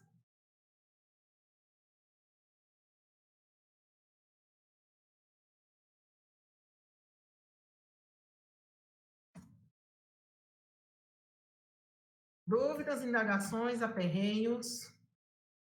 Estão cansados? Júnior, explica, desculpa. Eu faço essa reclamação na petição inicial, mas vai ser em caráter de apelação? Porque se vai lá para o TJ não é segundo grau, não estou entendendo. Vamos recapitular o que a gente falou no início do semestre. No início do semestre,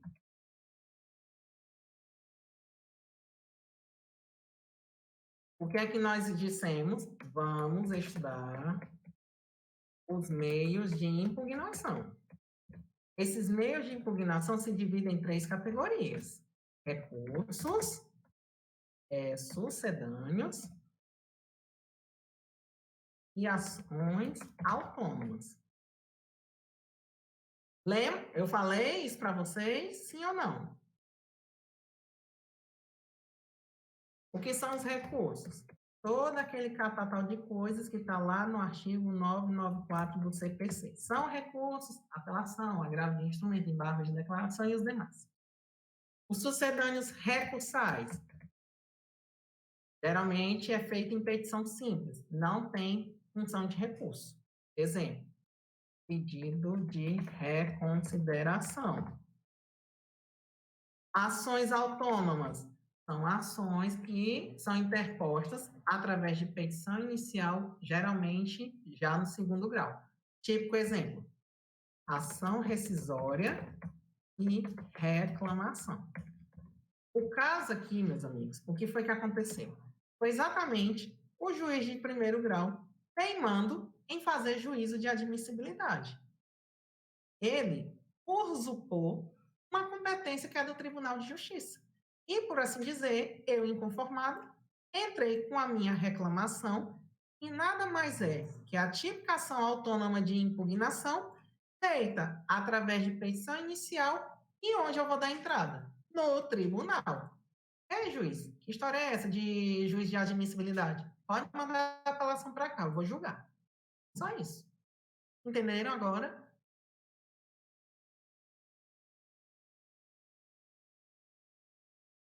Porque, Júnior, aí no caso, não está se falando de motivação, uma questão que errou um capítulo, está reclamando, que é justamente o embargo de declaração. Ele foi diretamente analisar o conteúdo formal que não diz respeito a ele. É isso que você quer dizer, né? Olha aqui o que eu marquei de mais importante na questão. É isso que vocês têm que fazer, ver a situação, identificar o tipo de decisão, aqui, ó, eu identifiquei a decisão, a sentença e ver o que aconteceu. É assim que a gente resolve a questão. Inadmissível. Tá, ok. Obrigada. Entendeu agora o porquê da reclamação? Entendi. Os demais entenderam?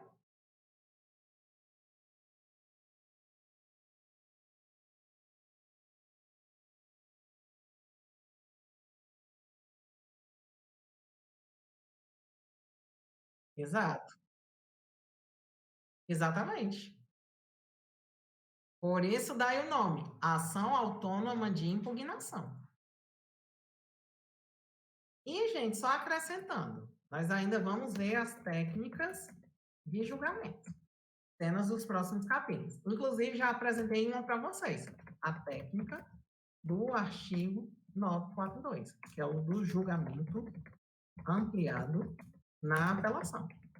Hoje já apresentei para vocês uma, mas temos outras, mas vamos devagarinho para não deixar vocês dois. Próxima questão. Me digam se vocês estão cansados. Se não estiverem, eu vou metralhando aqui vocês até dizer chega. Continua, Júnior, por favor. Eu vou pegar uma questão que eu acho de suma importância. Pronto. É bom que essa questão aqui, gente, a gente vai revisar o tipo de recurso e se há efeito regressivo, certo? Já estou advertindo vocês.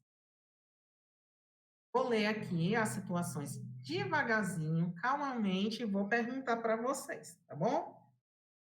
Considere as seguintes situações abaixo, retratando decisões havidas em 3 processos diferentes. Na verdade, é para ser 4, mas é porque a questão foi mal formulada. Mas isso não tira o mérito dela, não.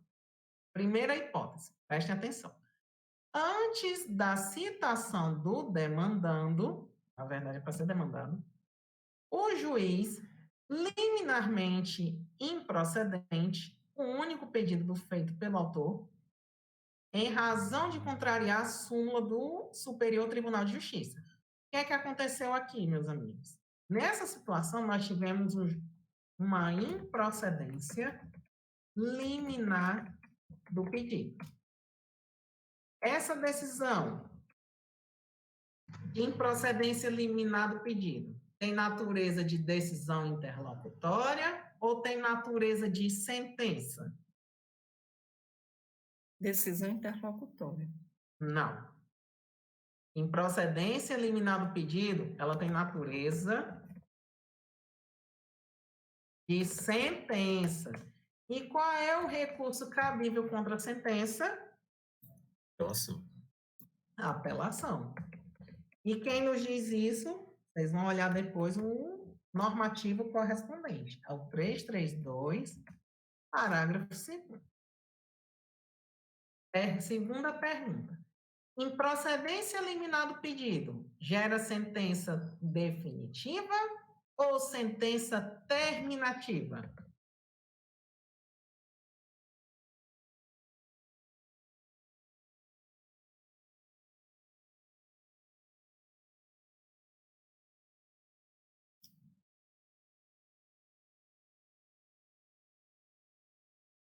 Poxa, tá ruim a nossa situação. Pois é. Eu Tá falei. parecido, já que a natureza de sentença é terminativa.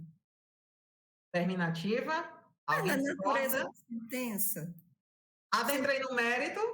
Hã? Adentrei no mérito nessa situação da improcedência. Não. Então, é terminativa. Lembra bem, sentença terminativa, não adentrei no mérito. E última pergunta. Cabe efeito regressivo? Cabe porque a pessoa tem direito à ampla defesa. Ele não deixou a pessoa nem se defender aí. Não é por isso. É porque exatamente diante de sentenças terminativas é cabível o efeito regressivo. Logo, é uma hipótese em que é possível um juízo de retratação. É muito difícil. A gente vai muito para a prática, por exemplo. Eu acho que a pessoa vai muito para estágio, porque vou dizer... Não, isso aqui é teoria. Tá aqui, ó. Botei o fundamento. É lógico. Não, eu sei que é teoria, mas eu digo assim, o aprendizado se tornaria... teria mais celeridade se a gente tivesse na prática, entendeu? Na prática ficaria mais fácil. Alguma dúvida, gente, nesse primeiro item? Júnior, Pode perguntar. tu pode repetir a parte da sentença terminativa, por favor? Pronto. Sentença, eu vou colocar aqui. Sentença terminativa é aquela que não adentra no mérito e gera coisa julgada formal. Não te impede de entrar com um novo processo caso transite em julgado, mas só tem que tomar cuidado com aquela história da perempção. Certo, entendi. Obrigada. Aliás, terminativa ela não adentra, desculpa, não adentra no mérito. A definitiva, sim. Vou colocar aqui as duas distinções para vocês não errarem.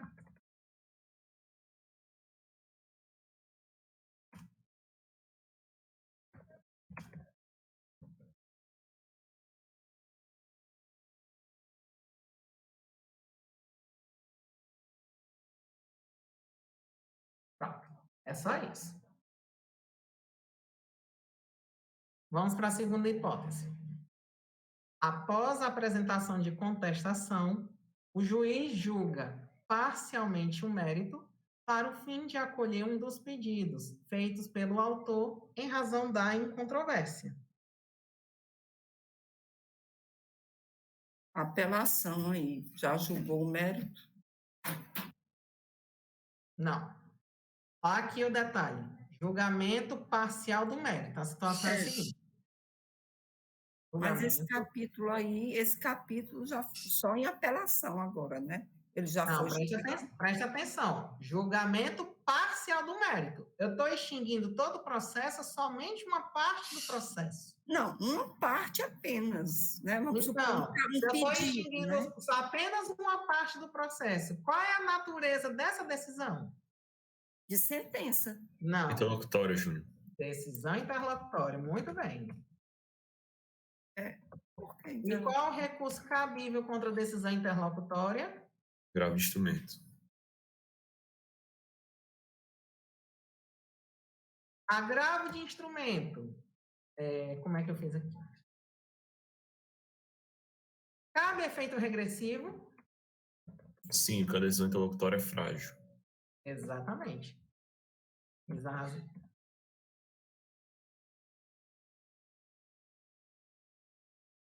Agilidade. Parabéns. Desculpa, gente. Lohana não escuta.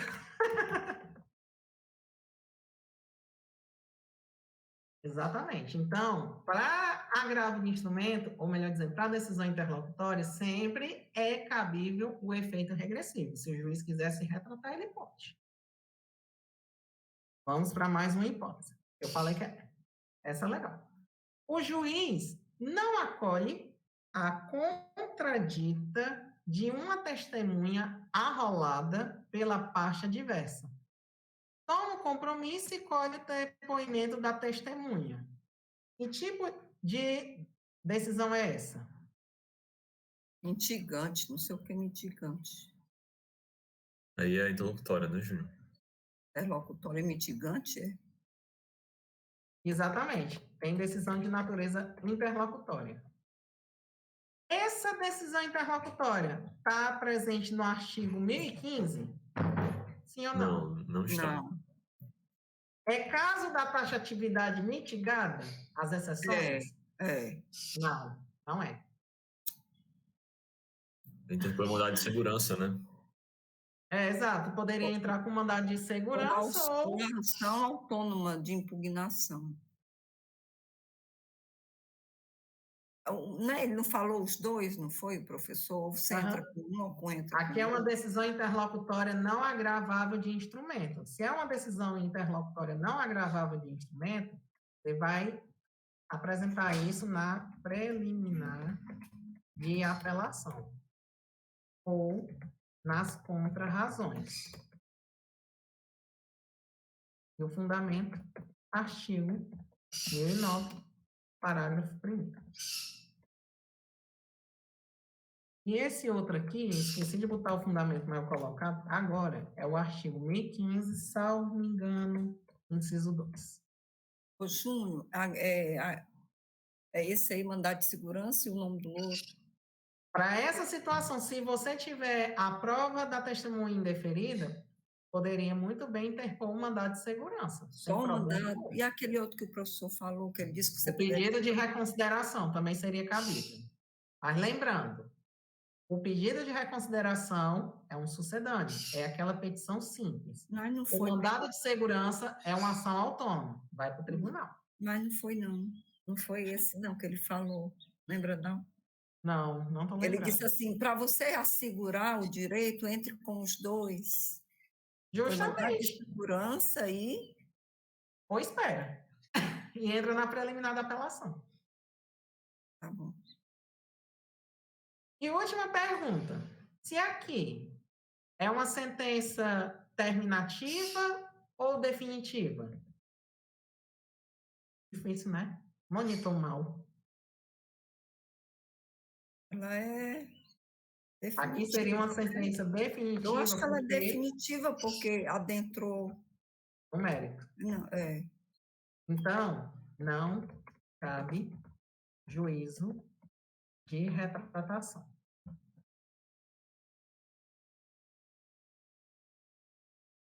E o último caso, o juiz decide antecipadamente o mérito, julgando parcialmente procedente o único pedido feito pelo autor. Aqui a maldade da banca.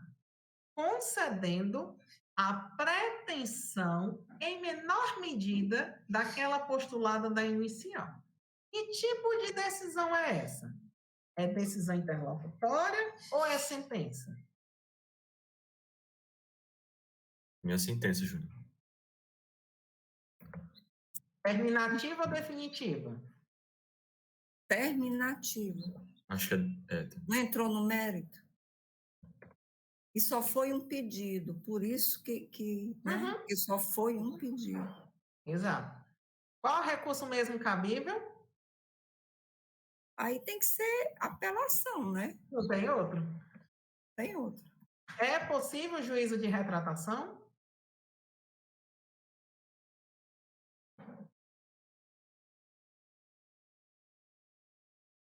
Não haverá juízo de retratação.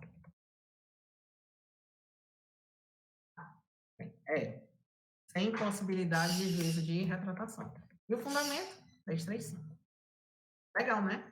Peguei coisa de processo civil 1 e trouxe aqui para vocês, dentro da apelação. E podem discernir. Isso vai cair em questão de unificado. Você é maravilhoso. E o gabarito, gente, porque ele pede exatamente para fazer toda essa contextualização, é o nosso item A. Não vou nem perder tempo, porque eu já expliquei aqui, mostrei tudo e tal, tá bom? Querem ver alguma questão do material que eu postei previamente para vocês, ou eu posso escolher só mais uma deliberadamente? Escolha que você acha que é mais em concordância com os colegas, né? Se eles concordarem. E você acha que tem uma relevância maior para a gente discutir aqui? Pronto. Vou pegar a questão 10, que fala daquela técnica do julgamento ampliado. Ver se vocês prestaram atenção. Vamos ver se vocês captaram o meu entendimento. João propôs uma demanda pelo procedimento comum e o juiz determinou sua emenda. Cumprida tal ordem, o juiz analisou o pedido de tutela provisória, formulado por João, indeferido. Até aqui, todo mundo acompanha? Entendeu a situação? Eu entendi, né? Então, vou continuar. Ato contínuo, citou o réu, que apresentou contestação, contraditório assegurado. Após ambos os litigantes, por se tratar de matéria de fato, protestaram pela produção de prova oral. Na fase de saneamento, o juiz indeferiu a petição inicial e julgou extinto o processo sem resolução do mérito, alegando que E João carecia de interesse processual. Então, aconteceu isso aqui. Indeferimento da inicial. E como a gente já aprendeu, uma sentença terminativa.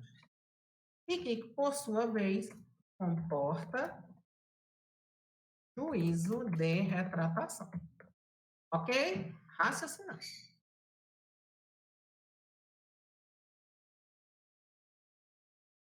Esse indeferimento, gente, deixa eu ver aqui, jogou extinção.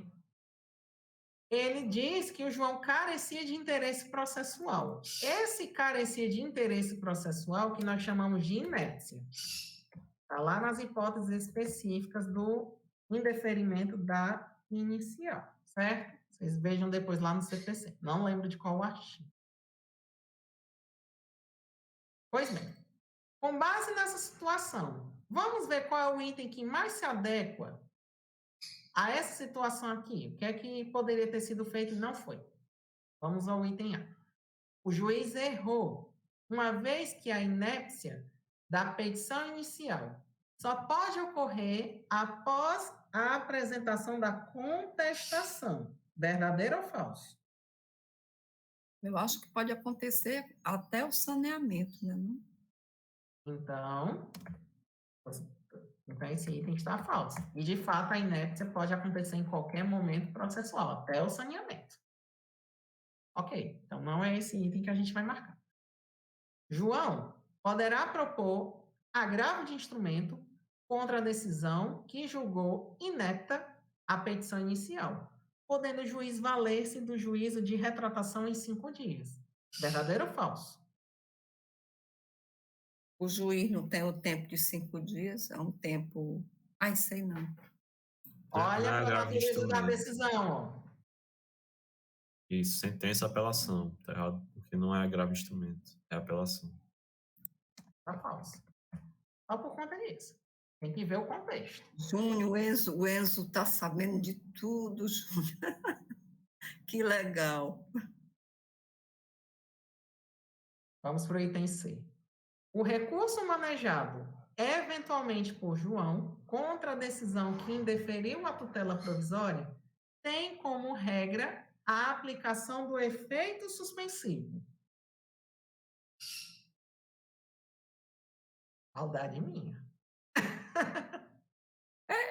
Na apelação não é regra? Eu falei das exceções. Isso aqui é a regra ou cai numa daquelas exceções? Pelo que você está falando aí, cai. Então, aqui é a exceção do efeito suspensivo. Então, tá falso também. Ó que monitor malvado.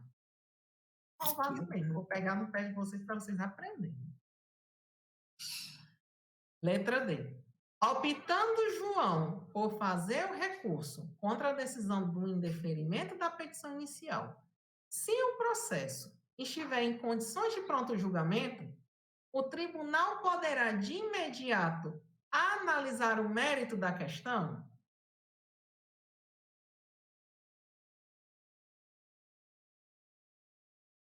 Vamos explicar uma outra teoria. Ah, bem, esse monitor doido com outra teoria. Sinto muito, gente, mas faz parte do programa. Deixa eu ver se eu coloquei aqui para vocês. Prontinho.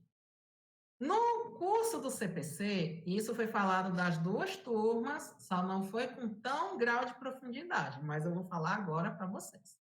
Nós temos uma teoria no processo civil chamada de teoria da causa madura, também conhecida como supressão de instâncias. Qualquer uma das 2 está correta.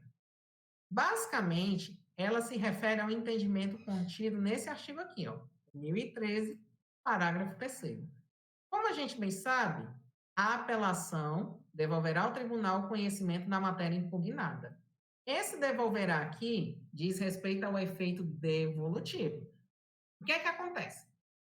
O que é mais comum acontecer? Quando o órgão julgador profere uma sentença e ela está cheia de vícios, e o tribunal identifica esse vício, ele determina a anulação via acórdão e faz o quê?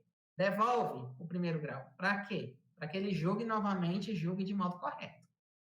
Mas o próprio CPC tem um regramento específico em que não haverá a necessidade, caso o juiz de primeiro grau não tenha adentrado no mérito, e se tiver um caso simples que o próprio tribunal possa resolver, o próprio tribunal assim o resolverá.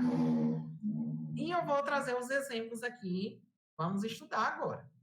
Exatamente o que nos diz o parágrafo 3º. Se o processo estiver em condições de imediato julgamento, o que é esse imediato julgamento? É que não há necessidade de prova, a discussão é tão somente questões de direito. O tribunal, ó o verbozinho aqui, ó, ele pode ou ele deve? É facultativo ou é obrigatório? É imperativo, né? Então, quando é uma coisa muito simples, notadamente, não há necessidade de produção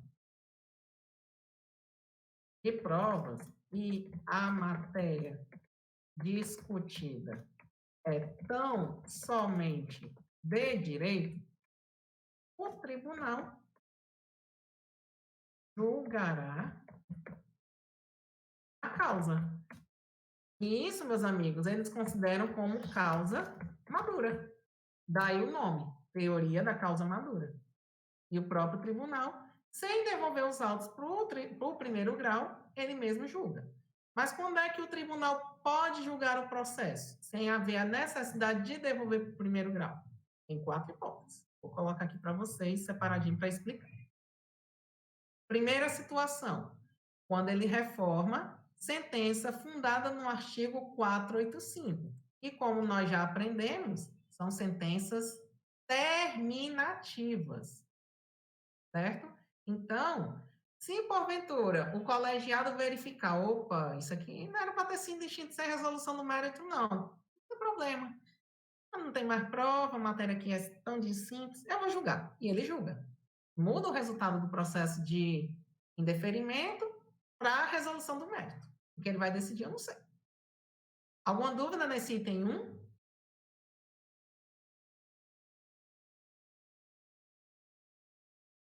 A segunda situação em que será aplicada a teoria da causa madura é especificadamente em relação ao inciso 2, quando houver a decretação de nulidade da sentença por não ela ser congruente com os limites do pedido ou da causa de pedir. Isso aqui, gente, remete àqueles famosos casos de sentença ultra ou extra petita. Ultra é que você deu aquilo que estava acima do que pediram, ou extra, que não foi pedido, mas que você se achou bonzinho e deu. Não pode. Fere o princípio da congruência.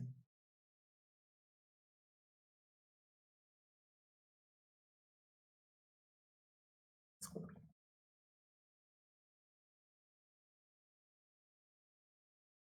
Então, nesse caso, o tribunal pode julgar. Não precisa devolver para o juiz de primeiro grau. A outra situação, será aplicada a teoria da causa madura quando o tribunal constatar a omissão no exame de um dos pedidos, hipótese em que poderá julgá-lo. Nos casos de que, sentença citra petita. Notadamente, quando você manejou os embargos de declaração e foi reconhecido. Então, pode mudar o resultado a partir daqui, não tem problema. E a última hipótese, decretar a nulidade da sentença apenas por falta de fundamentação. Se tivesse dito por falta de provas, o próprio tribunal poderia julgar. Mas a única carência de fundamentação. Se for ausência de provas, nem aplica. Devolva para o juízo de primeiro grau para ele produzir as provas para que seja julgado novamente. Exatamente a violação do princípio da motivação, da dialeticidade do juízo de primeiro grau. Entenderam? Então, gente, essa teoria, de acordo com o CPC, é para questões de celeridade, economia processual e para não ter que ficar aquele bate e volta do processo, para evitar o anda e desanda do processo. Teoria da causa madura apresentada para vocês. Alguma dúvida?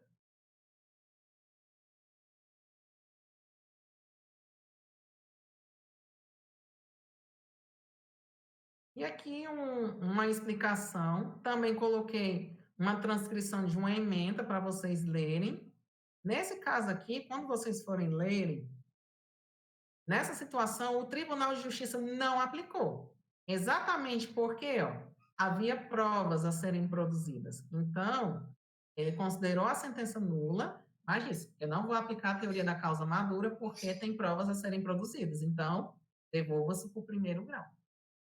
Exemplo prático. Dúvidas?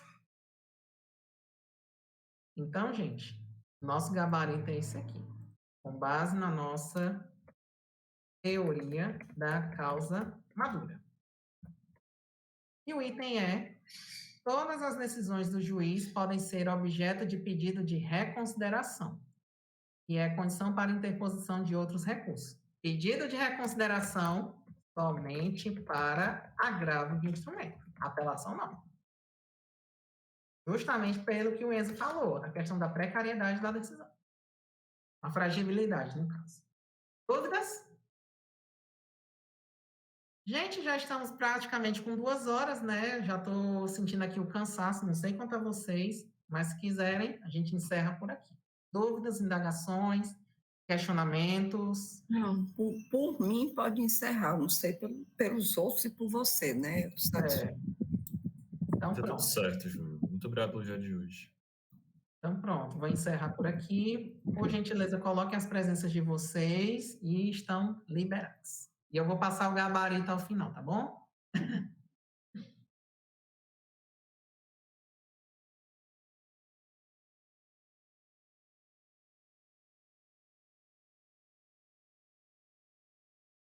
Júnior, vai ser quando a prova V2? É no final do mês, é? Eu acho que sim, mas dê uma olhada no cronograma de vocês, porque são 2 turmas, mas eu acho que vai ser no mesmo dia. Aí Tanto vai para a turma da manhã quanto para a turma da noite. Mas, lembrando que vai ser no horário da aula, tá? Não eu sei. É uma prova elaborada pela coordenação especificadamente. Mas são questões assim, grandinhas, a gente vai conseguir ler, será? Varia muito. Eu ainda não recebi a matriz da prova unificada, que a Cíntia sempre me passa para eu ter o direcionamento de como abordar no GEDS. Me ajuda bastante. Nem todo professor confia.